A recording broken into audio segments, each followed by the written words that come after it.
me dijo como si nada que el día anterior había tenido relaciones con su mamá, porque era la tarea que Juan le había asignado y que ese fin de semana habían concretado esa misión. Y Él era realmente menor. yo me quedé, sí, era menor.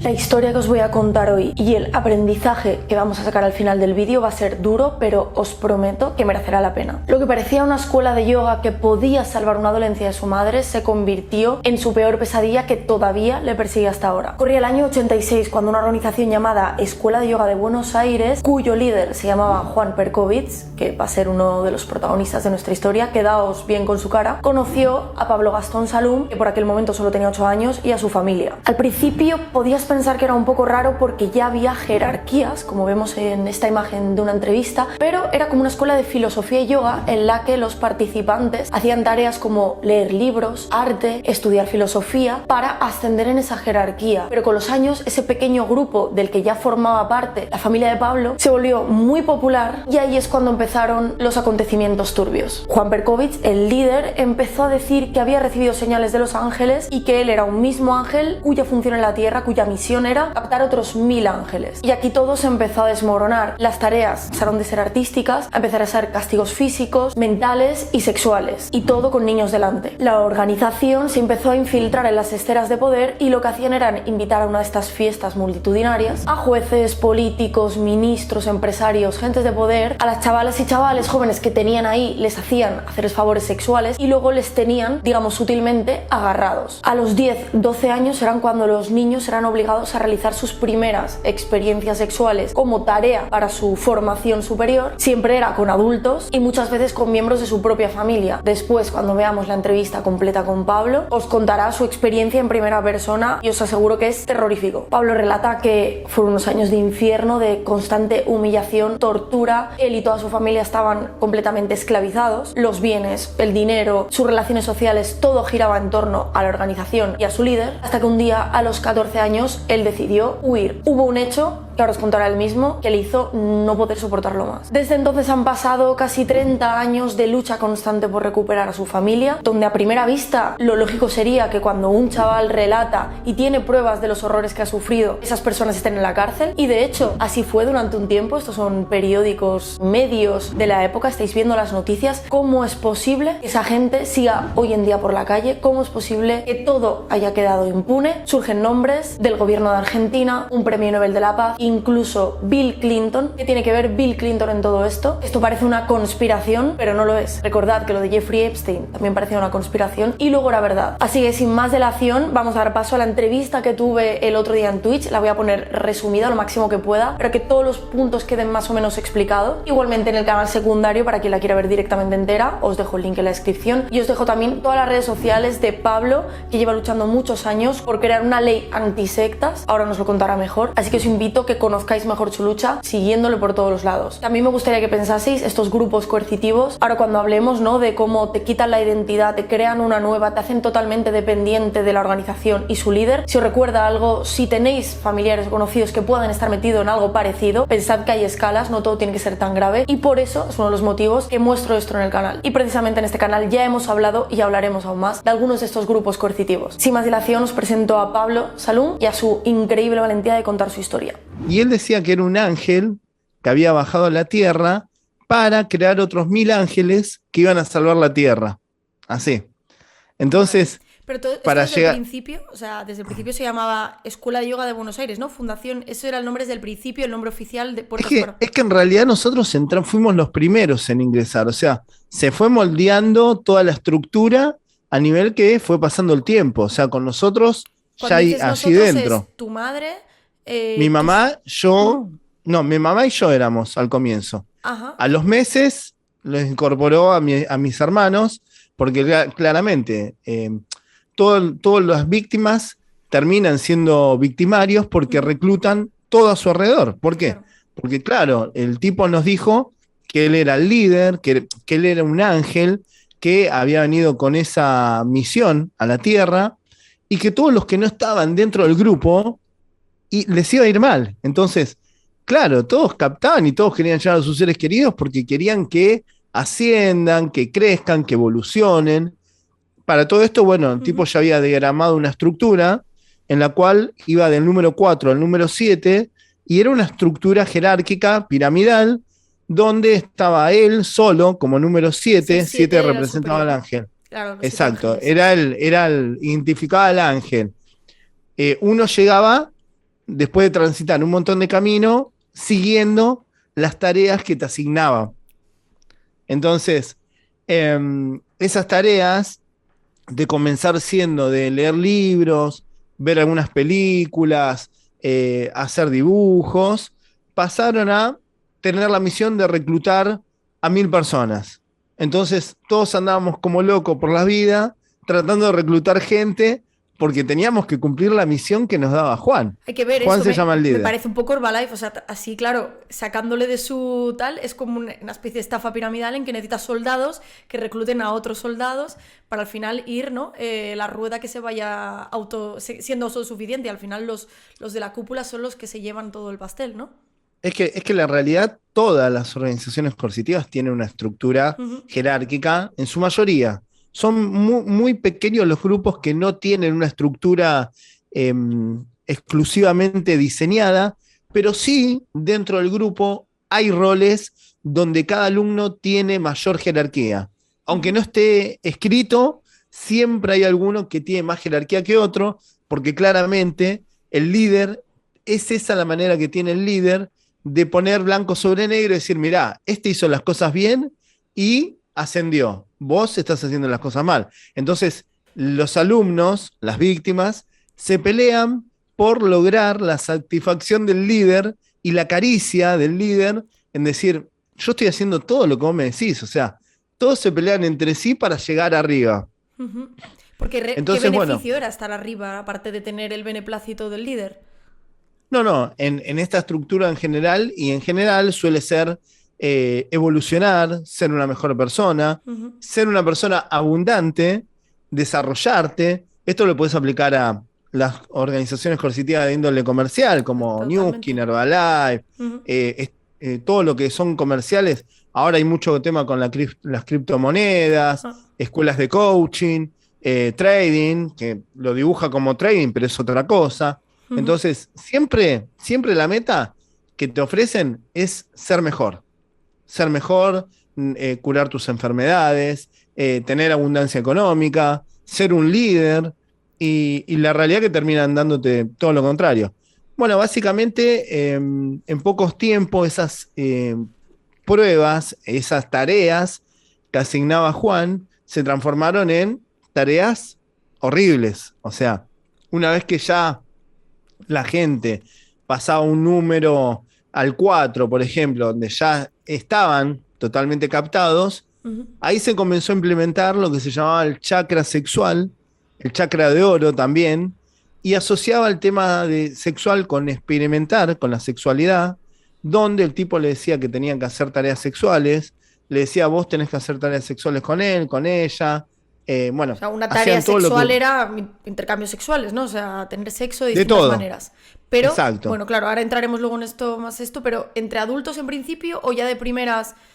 No, primero entre adultos, después, siempre ellos lo que apuntan es al tema de derribar tabús, pero básicamente lo que quieren es reestructurar tu manera de pensar, de sentir, y también derribar todo con lo que vos venís de afuera, todos los valores, todo lo que vos tenés de antes es malo. Entonces, etiqueta todo de malo y reemplaza todo eso por las prácticas de la organización. Claro, al final es crearte una identidad de cero, o sea, te destruyen la tuya para crearte una afina a la organización. Totalmente, y en realidad no es una identidad propia, es una identidad grupal, y el sujeto como persona es reemplazado totalmente por el pensamiento colectivo. Por lo tanto, las personas dentro de las organizaciones coercitivas no les interesa estudiar, porque ¿para qué vas a estudiar? Si vos tenés todo acá. La carrera es llegar a ser un ángel, evolucionar, no tenés que estudiar. O sea, los hobbies, todo lo que una persona tiene como persona única es reemplazada por todo lo grupal y lo que el líder quiere. Entonces, rápidamente comenzaron, una vez que empezaron a derribar eso, donde lo sexual ya era algo normal, en lo cual las tareas del líder era algo habitual, que te diga, no sé, anda a tomarte un café con tal, ya era, tenés que ir a tener relaciones con esa persona. O sea, era una supuesta investigación sobre uno mismo, sobre el tema sexual. ¿Y por qué teníamos esas trabas que nos imponía el afuera? Y el afuera siempre era mirado despectivamente. O sea, los que estaban afuera eran inferiores, no sabían nada. Y los únicos que éramos vivos y sabíamos todo y estábamos evolucionando, éramos nosotros, porque éramos un grupo de élite. Esto es lo que en todas las organizaciones te venden, Total. sea de coaching, sean con cualquier otro tipo de camuflaje, siempre te venden esto, que vos sos superior a los que están afuera. Entonces, bueno, empezaron con esto y después empezaron con el chakra de oro, que estaba todo planificado. Primero era desinhibir a los adeptos y después era utilizar ese tema sexual para conseguir dinero. Conseguir dinero y captar a víctimas de poder. Entonces ahí, bueno, comenzaron a trazar estrategias para captar a políticos, a famosos, a gente que tenía mucha influencia, y así se comenzaron a infiltrar dentro del gobierno, dentro de ciertos ministerios, dentro de la farándula, y bueno, cada vez iban logrando más poder, porque básicamente lo que hacen estas organizaciones también, a través de este tema sexual, también es extorsionar a la gente que quieren captar y quieren sacarle algo a cambio. Bueno, Como sé lo que has paralelamente hecho, a ¿no? eso, Obviamente, como digas algo, sé lo que has hecho, ¿no? claro. Claro, Igual, sí, no te lo dicen así, son mucho más inteligentes claro. para coercionar y amenazar e intimidar. Eh, pero, por ejemplo, también ahí en ese momento ya, como que ya las prácticas cada vez fueron empeorando cada vez más, y ahí sí fueron incorporados los niños. Muchos niños fueron iniciados sexualmente por sus propios padres, muchos adolescentes fueron obligados a captar a gente de poder a través del tema sexual. Y bueno, esto fue de menor a mayor, hasta que yo en un momento, como era el hijo de una jerarquía, y yo tenía mis alumnos, o sea, ya éramos jerarquía por haber sido los primeros y demás. Yo un momento que yo al tener acceso a un montón de cosas y material, porque inclusive registraban todo lo que hacían. Juan le decía, tienen que registrar. Entonces, filmaban videos, sacaban fotos, y por mi casa pasaba ese material, porque mi mamá en un momento llegó a manejar toda la estructura de alumnos, era de ella, y Juan tenía solo unos alumnos que eran los que más dinero ponían, y mi mamá, todo el alumnado Vale. dependía de mi mamá. Pero Entonces, ¿cómo bueno, podía tener esa idea de impunidad tal de que se grabase ¿no? y se hiciese fotografías libremente y tal? Bueno, supongo que en ese momento nadie sospechaba con que esto podía irse de madre o denunciarse o a que alguien iba a denunciarlo. es que en realidad era todo tan... Yo era chico, pero viéndolo de aquí para atrás, era todo tan evidente que mismo los vecinos del lugar donde nos reuníamos, sabían que algo no andaba bien. ¿Por qué? Porque mismo los alumnos cambian el código de vestimenta, se visten de una manera distinta. En este grupo se vestían más extravagantemente. Viste que en otras organizaciones tipo Testigos de Jehová, Mormones, tienen un código de vestimenta más formal. Sí. Bueno, en esta organización se vestían todos más extravagantemente. O sea, había algo que no cerraba y había algo, un rumor en el afuera. Lo que pasa es que cuando vos tenés gente de poder captada, Claro. digamos que con eso ganás la impunidad. Y sí, porque realmente era como nuestra familia la organización. Todo pasaba por la organización. No tenéis amigos ni relaciones apenas fuera de la familia, entiendo, ¿no? De la No, familia. teníamos, pero te van reemplazando todo. En poco tiempo terminamos todos ahí metidos y todo pasaba por estar ahí adentro. Inclusive te van sumando actividades. No se podían tener hijos, no hubo nadie que tenga hijos. Nadie. ¿Bajo Entonces, qué criterio filosófico? O sea, por algún motivo. no hacía falta. O sea, el tipo le decía que no, que no. Todas las decisiones que tenían que tomar los alumnos pasaba por el líder. Por ejemplo, si no sé, si yo la llamaba a mi mamá, ponele, yo si tengo el teléfono de mi mamá ahora, ¿no? Y la llamo, y yo le digo hola y me escucha mi voz, yo ya sé lo que va a hacer. Me va a cortar, va a levantar el teléfono y lo va a llamar a Juan y le va a Ujú. decir, me llamó Gastón, me llamó Pablo, ¿qué hago? Claro, porque Me todo ponen, esto a nivel mental tuyo, ¿tú recuerdas un poco cuál fue a lo mejor ese punto de inflexión, decir yo no puedo más? ¿Qué viste o qué sentiste? O entiendo que también fue un proceso, ¿no? Pero ¿qué te hizo llegar a decir, mira, no puedo ir más? Entiendo que también se lo comentaste a tu madre, se lo dirías y qué te dijo ella. mira, a mí me da mucha vergüenza, mucha vergüenza, mucha vergüenza. Lo primero que me impactó fue ver fotos de mis amigos, o sea, porque yo tenía amigos más grandes ahí, chicas, amigas de mi hermana, fotos de orgías, que la realidad que cuando yo lo vi, imagínate, yo tenía 10 años, 11, para mí el tema sexual no sabía lo que era Ujú. y yo creía que alguien para tener relaciones con otra persona tenía que amar a esa persona, o sea, que había algo de amor, o sea, yo siempre fui bastante sentimental, pero Todos pensamos eso cuando era realmente de chico, pequeños, ¿no? Es claro, como cuando te amas exacto, mucho, mucho, pues... exacto, que sos más puro, que mm, viste que realmente tenés mucha ingenuidad, inocencia. Yo siempre pensé lo mismo. O sea, yo la primera vez que quiera tener relación con una mujer, quiero que sea alguien que yo quiera, que me guste, que sienta algo. Siempre lo pensé.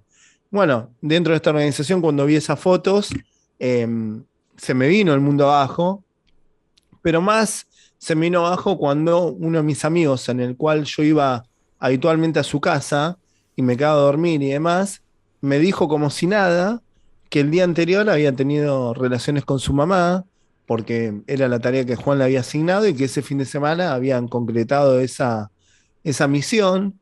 Y Él era realmente yo menor. me quedé, sí, era menor, tenía mi edad, había muchos chicos que tenían mi edad, y bueno, la realidad que cuando vos te empezás a enterar de todo ese tipo de cosas y se normaliza, yo nunca las quise normalizar, para mí siempre fue un espanto, y a mí mucho me ayudó el jugar al ajedrez, jugaba mucho al ajedrez, Yo también de y pequeña. realmente, sí, me ayudó muchísimo el ajedrez, muchísimo, porque mi vida pasaba por ver, mi vida era vista como un tablero de ajedrez. O sea, antes de hacer algo pensaba todas las posibilidades de qué podía desencadenar mi acción, cuáles eran los caminos que tenía. Y realmente me ayudó mucho hasta cierto punto en mi vida que ya me resultó perjudicial, pues ya eran noches sin dormir Pero pensando gracias a esto y eso, esto. ¿no? Claro. Sí, gracias a eso, en ese momento, y realmente debo decir que todo lo que en ese momento pensé y, digamos, analicé, se dio todo tal cual yo sabía que iba a O suceder. sea, tú valoraste todas Entonces, las posibilidades que iba a pasar todas, todas, dependiendo de tus acciones, ¿no? Pero tenías claro que exacto, eso era eso era lo que necesitabas, que no podías más. exacto. Sucedió todo lo que yo sabía que iba a suceder. Ahora, ¿qué es lo que no tuve en cuenta? El daño que me iba a generar vivir el después. Claro. Porque eso es imposible, es imposible em, saber saber lo mal que te hace sentir. O sea, es imposible saberlo, saber lo triste que va a ser pasar un cumpleaños Mm. lejos de tu familia, solo, pasar un montón de fiestas en completa soledad. La realidad que era imposible que calcule eso y creo que, que fue afortunado no saberlo, porque si lo hubiera sabido me hubiera costado mucho más Claro. tomar la decisión correcta, porque la decisión correcta es la que tomé. Estaba O claro, sí, sea, sí, eso no hay ningún tipo de duda. por más que me haya costado lo que me costó, por todo el dolor que sentí y siento, a veces la vida es como que te da dos opciones, sí o no. Entonces, no tenía otra, no tenía alternativa, no había otra, no había otras alternativas. Entonces, realmente me tocó transitar un camino horrible, espantoso, hasta el día de hoy, totalmente. Pero la vida me tenía esto para mí, o sea, no había manera de esquivarlo. ¿Tenías las pruebas de que lo que habías pasado? Había pruebas de sobra de todo, pero no pasó nada. A los 2 años salen los noticieros, helicóptero, 30 patrulleros, allanando todo. metiendo a prisión a todos. Bueno, mi mamá estuvo en prisión un tiempo, pero de alguna manera, grandes personalidades de los derechos humanos, de la justicia, de la política, comenzaron a hacer lobby a favor de esta organización, diciendo que eran perseguidos porque el líder era judío, que era una persecución antisemita. Bueno, yo cuando he leído esto de que he leído tu historia, he alucinado, no me lo podía creer, pero que además con nombres y apellidos, gente que da la cara y sin ningún tipo de pudor defiende sabiendo, seguramente, es porque, a ver, alguno podía estar en la inopia, quizá engañado, pero por regla general, ¿tú crees que obviamente todos sabían más o menos lo que había ahí o no? Mira, podemos decir que hubo parte de esa gente que fue engañada, ¿podemos decirlo? Puede pasar. Ahora, yo te lo firmo acá, me saco sangre, te lo firmo con mi sangre, que yo sé quiénes, no puedo decir los nombres, porque claramente no tengo pruebas para comprobarlo, pero sí tengo hasta cámara oculta, le he Sí, lo he hecho visto. Al Nobel de la a un Paz, ¿no? premio Nobel de la Paz, que básicamente le mirás la cara en el video y te das cuenta que es culpable, básicamente, porque se pone gris. Cuando yo le saco y le muestro las fotos de las orgías y demás, se pone gris y me dice, ¿vos qué pretendés con esto? Fueron al Congreso de los Estados Unidos, con estas personalidades a decir que eran perseguidos como en la dictadura en los años 70, que ellos iban por la calle y la policía los paraba y los requisaba como los militares, algo que era totalmente mentira, y fueron de la mano de estos organismos, que acá en Argentina se los venera, se los supervenera, y parte de las trabas que yo tengo desde hace 30 años es justamente que esas personas son intocables, totalmente intocables. Y lo peor de todo esto, que hasta Bill Clinton, Eso te iba a preguntar. Siendo presidente de Estados Unidos, envió a un grupo de congresales a presionar aquí en la Argentina por 3 causas judiciales, y una de esas causas era la Escuela de Yoga de Buenos Aires. O sea, imagínate el poder, y ellos en el Congreso dice, esto está en el Congreso Nacional, en el Congreso de Estados Unidos, está todo en las transcripciones, y ellos dicen, ¿cómo puede ser que estén haciendo esto con la Escuela de Yoga cuando nosotros, los Estados Unidos, le estamos financiando la reforma judicial para modernizar la justicia? ¿Cómo puede ser que estén haciendo esto? Como Y si tuviera algo enviaron que ver, ¿no?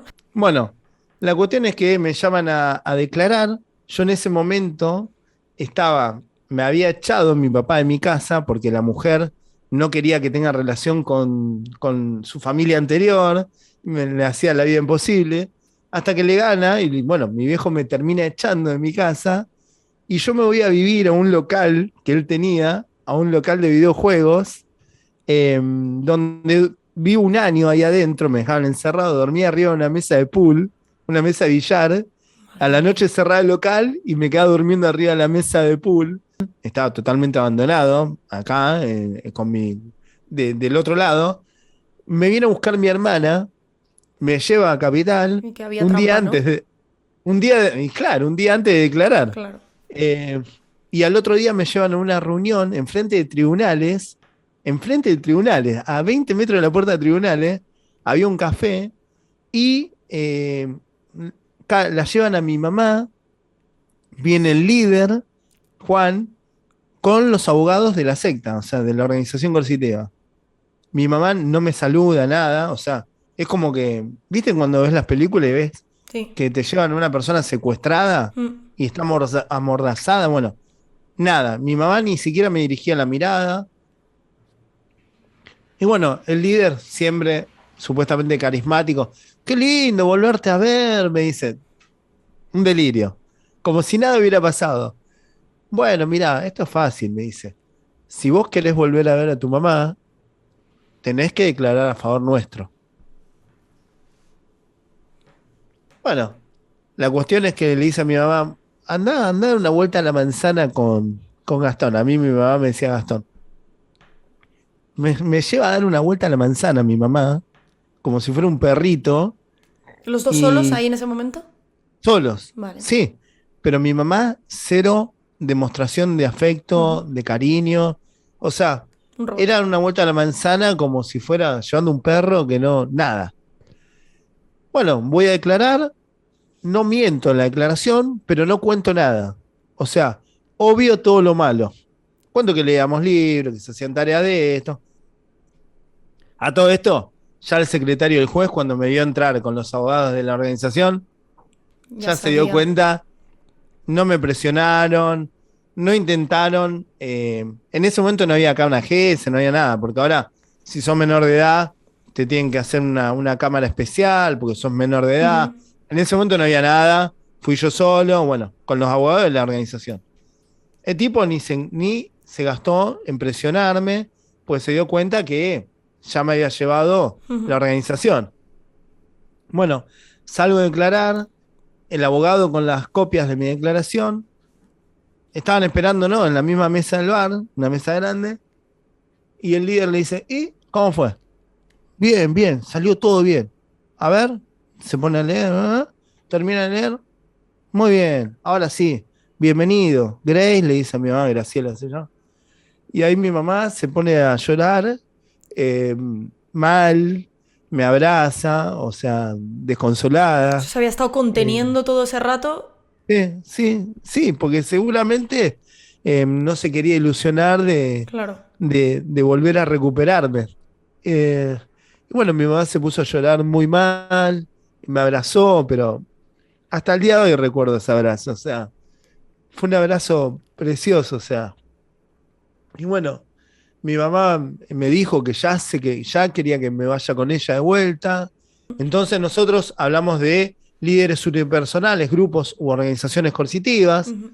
Planteamos la vulneración de derechos humanos, los derechos del niño, los derechos de la mujer, de los movimientos LGTB y de la sanidad, incluso de los derechos del animal. O sea, nuestra ley es pro derechos. Claro. En cambio, la ley de Francia es una ley que persigue un delito. Claro. Nosotros no perseguimos delitos. Nosotros vamos por los derechos y resguardar los derechos. Entonces, mi proyecto de ley, que tenía una parte de prevención, concientización y también tipificación penal, fue dividida al medio, porque primero lo que tenemos que lograr es la ley de concientización, educación, prevención y asistencia a víctimas, y luego que esté el observatorio, que haya un índice, que haya estadísticas oficiales y donde la justicia pueda apoyarse en casos y en denuncias, ahí sea necesario discutir una tipificación penal. Esa es la cuestión. Que al no estar con un grillete o no estar bajo amenaza de un arma, quedaban impunes las causas. Así como me sucedió en la causa de mi familia. Claro. Porque el juez te dice, y pero usted, señora, para ser sometida sexualmente, ¿le ponían un arma en la cabeza? ¿La tenían encadenada? No, señor. Y entonces, ¿cómo? ¿Por qué? No la obligó a nadie a hacerlo. ¿Por qué no se escapó? Entonces, el alma, el espíritu de la ley de trata es la coerción psicológica. Y la coerción psicológica básicamente es que te sometan psicológicamente, claro, y que de alguna manera te aprisionen y no permitan que vos te liberes. Claro. Es que de hecho siento, viste, parte de culpa, sigo sintiéndola, porque miro para atrás y a veces no me doy cuenta que yo era un niño, que no había nada de lo que hoy hay hoy. O sea, todo lo que he construido está hoy. No estaba hace 20 años atrás, no estaba hace 30 años atrás. Pero era algo imposible. Entonces, pero igual, o sea, es como que te sentís culpable. Ya. Sentís culpable porque vos estás acá y tu familia está ahí adentro pasándola mal. Entonces, es horrible, es horrible. Es como que secuestren a todo lo que vos más amás en la vida durante 30 años y no poder darle un fin.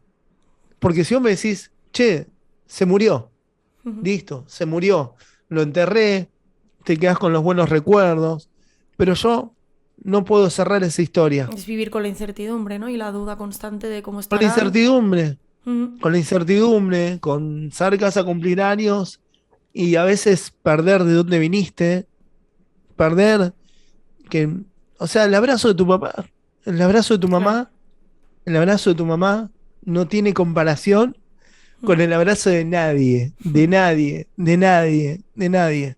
Yo me puedo haber olvidado un montón de cosas, pero eso no. pero me acuerdo del perfume de mi mamá. Entonces, realmente es triste, pero bueno, quedémonos con lo lindo que es que todos los días nos levantamos luchando y luchando para que cambie esto y para que otros no pasen por lo mismo y que de hecho lo estamos logrando, que muchos ni siquiera lleguen a ser captados gracias a la prevención Exactamente. y que muchos que han sido captados los logremos rescatar y desbaratar a estas organizaciones y generar una concientización a nivel masivo, que es lo que está bueno.